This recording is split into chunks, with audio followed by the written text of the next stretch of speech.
Bonjour et bienvenue dans la chaîne Mathématiques Sciences. Aujourd'hui, je vais vous présenter et expliquer une vidéo qui est la dernière vidéo en algorithmétique et programmation, du moins pour l'année de 5e. Après en 4e, je t'expliquerai aussi l'algorithmétique et la programmation et en 3e également. Mais là donc, pour l'instant, c'est déjà la fin de cette dernière vidéo d'algorithmétique et de programmation que je pourrais te montrer. D'ailleurs, malheureusement, je ne pourrais pas te montrer comment programmer avec Scratch. Donc, du coup, avant que la vidéo commence, je vais te montrer comment, justement, parce que malheureusement, je peux pas te montrer, comment tu pourrais voir plutôt que l'on peut programmer avec Scratch. Donc voilà, tu es dans ma chaîne, youpi. Bon, alors tu vois toutes mes vidéos que j'ai mises en ligne, ok. Et maintenant, tu vois les playlists en entrant dans la chaîne. Alors ça, c'est super. J'ai essayé de le faire ce week-end. Donc voilà, maintenant, on voit toutes mes playlists dès qu'on rentre dans la chaîne. Donc ça, c'est plutôt cool. Ensuite, voilà, donc tu fouilles un peu dans les playlists. Donc voilà, j'en ai créé tout plein, justement, pour bien classer un peu tout ce bazar. Ok. Et donc, normalement, si on cherche dans les playlists, tu as une playlist qui se nomme Scratch. Et dans la playlist Scratch, tu as quelques vidéos qui te permettent de programmer avec Scratch. Bon, je vais te passer un extrait rapide d'une vidéo, ok, que d'ailleurs tu pourras regarder toi-même. Donc voilà, extrait de la vidéo. Bon, au début ça ressemble à ça, ok. Et donc voilà, c'est Yvan Mokota qui te présente. Dans lesquelles tu pourras apprendre à utiliser le logiciel Scratch.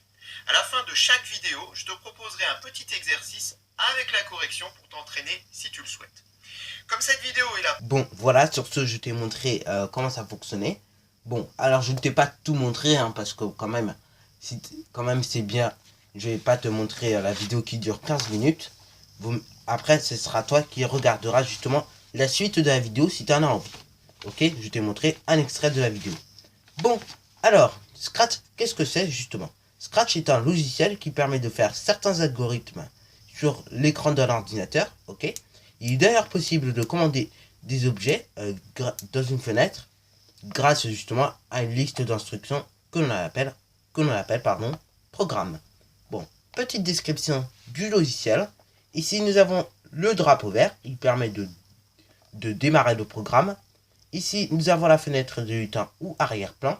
Donc, dans cette fenêtre, on y trouve la gestion de l'arrière-plan et des lutins. Ils vont agir sur ce qui est écrit sur le programme. Ok. Ici, nous trouvons la fenêtre d'exécution. Et c'est là justement qu'on peut voir le résultat du programme. Et d'ailleurs, on trouve le lutin qui est ici justement un petit chat.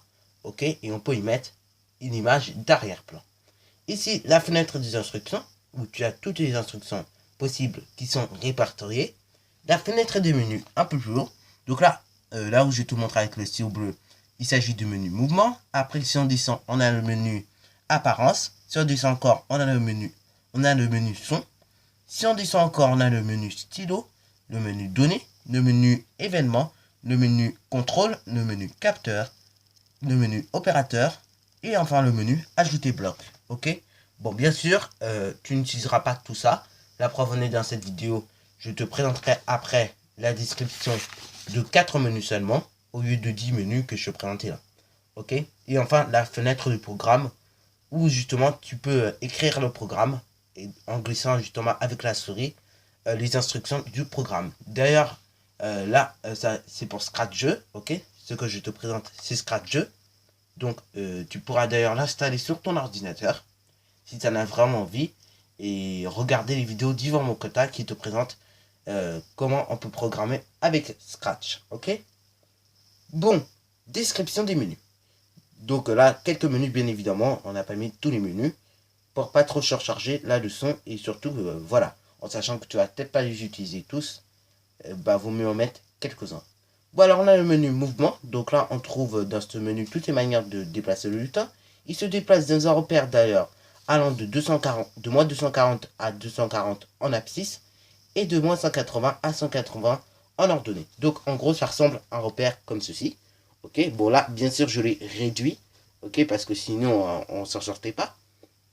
Donc l'axe que j'ai tracé en rose s'appelle l'axe des ordonnées, donc l'axe vertical, et l'axe qui qui est tracé en bleu-vert, et bah, s'appelle l'axe des abscisses.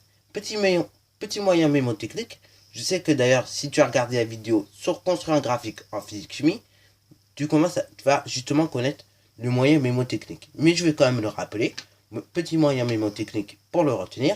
Tout simplement, tu as une demi-droite graduée ou une droite graduée, tu places des nombres. Ces nombres que tu places ou que tu repères sont appelés abscisses. Ok? Bon. Alors, et donc, d'où le nom abscisse, tout simplement sur l'axe horizontal.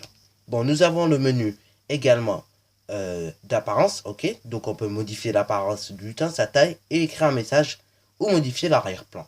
Nous avons le menu stylo, donc on peut voir les instructions et donc voir la trace d'une partie ou de tous les déplacements du butin. Et enfin, nous avons le menu événements, donc là, les instructions de ce menu servent à démarrer les actions du programme et on peut commencer une action à l'aide d'un bouton, du clavier ou de la souris. Donc voilà, c'est déjà la fin de cette vidéo. Alors si tu as bien aimé, n'hésite pas à liker, à commenter et surtout abonne-toi pour ne rien manquer de tes futures vidéos. Dans la description, je te mettrai comme d'habitude les liens qui t'enverront vers les vidéos de Yvon. Enfin, je mettrai en fin de vidéo, comme tu pourras le voir, des vidéos qui t'emmènent aux playlists, à la playlist de Scratch. Donc tu auras les vidéos de Yvon Mokota. Et dans la description, les liens, donc là, les liens mini qui te présentent comment programmer un jeu, comment créer un scénario, etc. Donc sur ce, c'est déjà la fin de cette vidéo.